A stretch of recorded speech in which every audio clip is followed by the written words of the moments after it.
Some more breaking news. And it seems like that massive electoral reforms are being planned by the government very, very soon.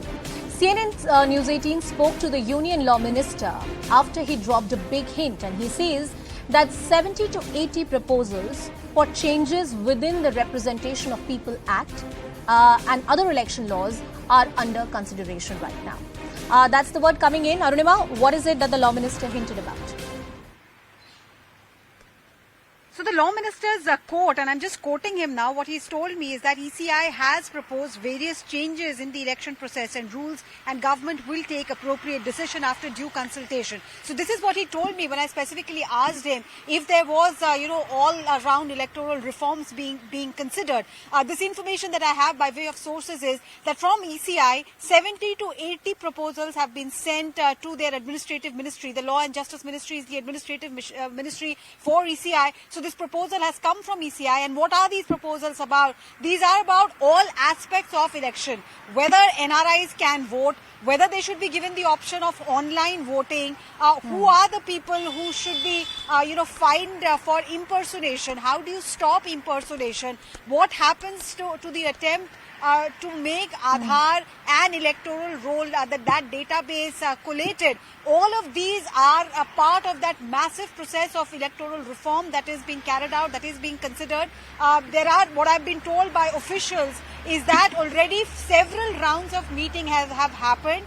Government has considered and deliberated on the proposal that has come in from Election Commission and given its own suggestions. So now this is in the final stages.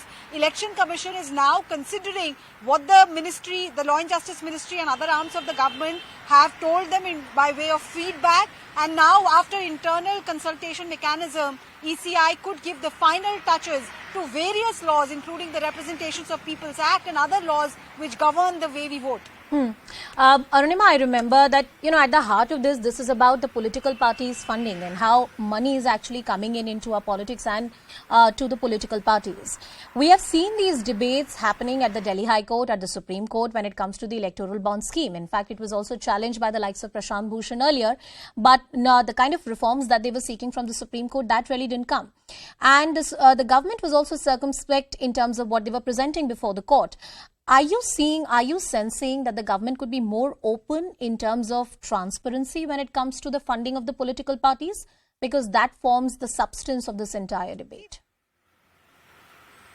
No, this reform that we are talking about is not about funding alone. It's about the way we vote. If you're going to give NRIs the right to vote, and if you're going to allow them to vote online, where they don't have to travel to a booth to cast their vote, then automatically your voting base becomes much bigger. And, there will be a lot of back and forth between the ruling party and the opposition parties about if you enlarge this voting base, who does it benefit? Who are the likely beneficiaries if NRIs are allowed to vote, or if online vote is allowed? So that's one part of the debate. The second reform that is being considered is about what really defines paid news. So one view that has come forward is that if constantly you're going to show one particular political leader on the screen, sorry, I'm interrupting you for a second. I just election, want to reiterate the news that you've given. This is the piece of latest breaking news that my colleague Arunima is getting.